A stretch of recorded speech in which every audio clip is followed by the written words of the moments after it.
করে যেন লোকজন কম দেখে ঠিক মতো দেখতে না পায়, এভাবে খুব তাড়াতাড়ি গাড়ি তুলে আমাকে নিয়ে যায়।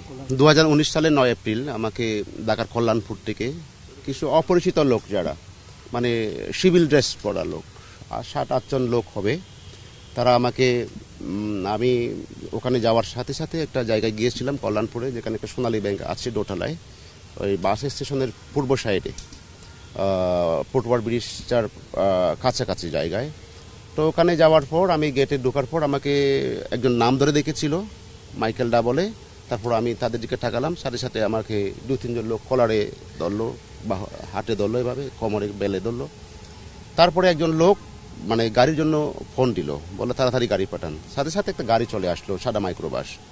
তারপর ওখানে আমাকে তুলে ফেলা হলো, মানে 4-5 জন লোক আমাকে একটু আড়াল টাড়াল করে যেন লোকজন কম দেখে ঠিক মতো দেখতে না পায়, এভাবে খুব তাড়াতাড়ি গাড়ি তুলে আমাকে নিয়ে যায় কল্যাণপুর থেকে। মানে গাড়ি তোলার সাথে সাথে আমাকে ওই হ্যান্ডকাপ পরিয়ে দিল, তারপর চোখ বেঁধে দিল কালো কাপড় দিয়ে।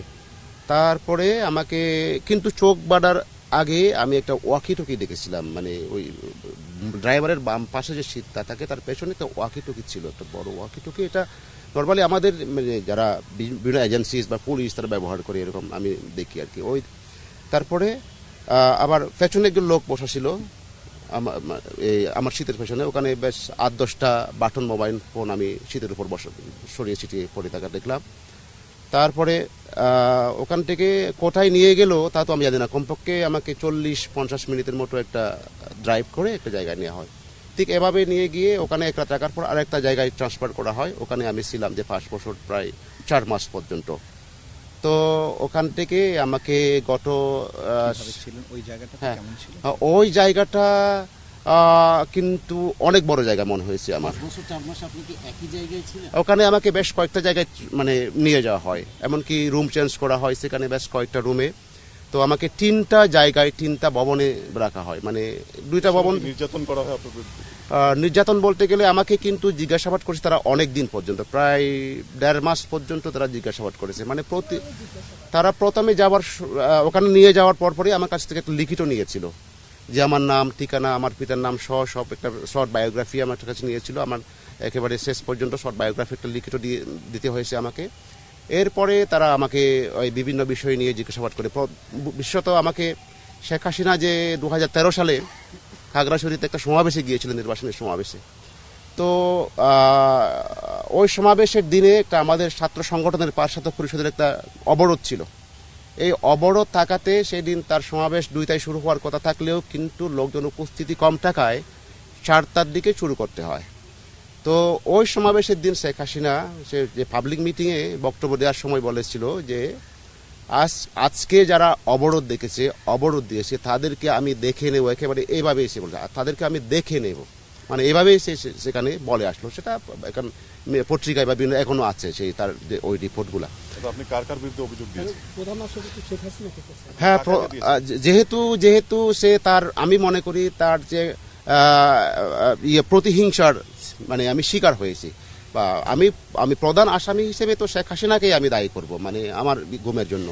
এবং সে এবং তার সাথে যারা আরো জড়িত ছিল এবং তাকে যারা সহযোগিতা করেছে বা তার সাথে যারা এই গুমের সাথে জড়িত ছিল তাদের বিরুদ্ধে আমি অভিযোগ দেব, এবং সেটা যখন আমি অভিযোগ দেব তখন আমি এসব আপনার সামনে। বিরুদ্ধে কথা বলেছেন বা আওয়ামী লীগের বিরুদ্ধে, এই কারণে আপনি গুমের শিকার হয়েছেন মনে করেন? মূলত আমাকে এই একটা কেস কথা আমাকে বলেছে, খুব মানে স্ট্রংলি বলেছে, 3বার আমাকে এই কথাটা বলেছে। তারপর আরেকটা বলেছে হলো আপনার যে পার্বত্য চুক্তিটা আমরা কেন গ্রহণ করতে পারি নাই, এবং এই চুক্তিটা গ্রহণ করতে না পারা মানে হলো একটা সরকারের সিদ্ধান্তকে আপনারা গ্রহণ করতে পারেন না। মানে সরকারি সিদ্ধান্ত যেহেতু চুক্তিটা সরকার এবং জনসংহতি সমিতির সাথে হয়েছে, সুতরাং সরকার চুক্তিটা বিরোধিতা করা মানে হলো আপনার রাষ্ট্রবিরোধী অপরাধ। তো আমি তাদেরকে বলেছিলাম না, এটা তো আমি বিশ্বাস করি না, যেহেতু এটা তো আইনে এটা বলে না, আমাদের সংবিধান তো এটা বলে না। আমি কি গ্রহণ করব না করব বা আমি মানে কি, এটা তো আমাকে তো সেই অধিকার তো আমার আছে, মানে এইসব বিষয়ে আমি বললাম যে যাই হোক আমি মনে করি যে এটা মূলত মানে এসব তারা অন্য কষ্ট দেখিয়েছে, কিন্তু মূলত এটা শেখ হাসিনা যে খুন গুম করে মানুষকে যে তাদের যে প্রতিবাদ প্রতিরোধ যে সেটা ধ্বংস করে দেওয়ার জন্য, তাদের মানে ইয়ে করার জন্য, সে আজীবন ক্ষমতা থাকার জন্য এসব কাজগুলো তারা করেছে। বেশ কয়েকবার জিজ্ঞাসা করছিলাম যে আপনারা কারা, কিন্তু যখন আমি প্রশ্ন করি ওরা রেগে যায় এবং তারা বলে যে আপনি যে প্রশ্ন করছেন দ্বিতীয়বার কাউকে আর প্রশ্ন করবেন না, এটা করলে আপনাকে ভুল বুঝবে এবং আপনার দুর্ভোগ বাড়বে আরো, মানে সেগুলো তারা বলছে। কিন্তু আমাকে যখন জিজ্ঞাসাবাদের সময় নিয়ে যেত তখন আমাকে হ্যান্ডকাপ পরিয়ে দিত এবং চোখ বাঁধা থাকতো কাপড় দিয়ে, তারপর টুপি পরিয়ে দিত, লম্বা টুপি, তারপরে আরেকটা কাপড় দিয়ে চোখ বেঁধে দিত। তো এভাবেই জিজ্ঞাসাবাদের সময় নিয়ে যায়, কিন্তু ওই তাদের পরিচয় আমাকে দেয় না। কিন্তু যখন আমাকে নিয়ে যাচ্ছিল গাড়িতে তখন একজন লোক আমাকে তার পরিচয় দিয়েছে, আমার নাম গুণধর রায়। তারপর ওখানে যাওয়ার পর ওই সেম লোক যখন বিভিন্ন সময় আমাকে জিজ্ঞাসাবাদ করতে আসতো তখন সে আমাকে বলতো, দাদা কেমন আছো? তা আমি বলতাম আছি মোটামুটি। তারপর আমি তাকে বলতাম, জিজ্ঞাসা করতাম বারবার যে আপনি কেমন আছেন? তখন সে বলতো আলহামদুলিল্লাহ।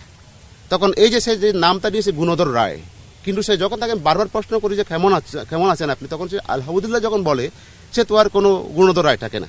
তো আমার বিশ্বাস সে আমাকে মানে আসল পরিচয় দেয়নি, ওইটা একটা ভিন্ন পরিচয় দিয়েছে। তো এটা পরীক্ষা করার জন্য আমি তাকে বারবার এই প্রশ্নটা করেছিলাম।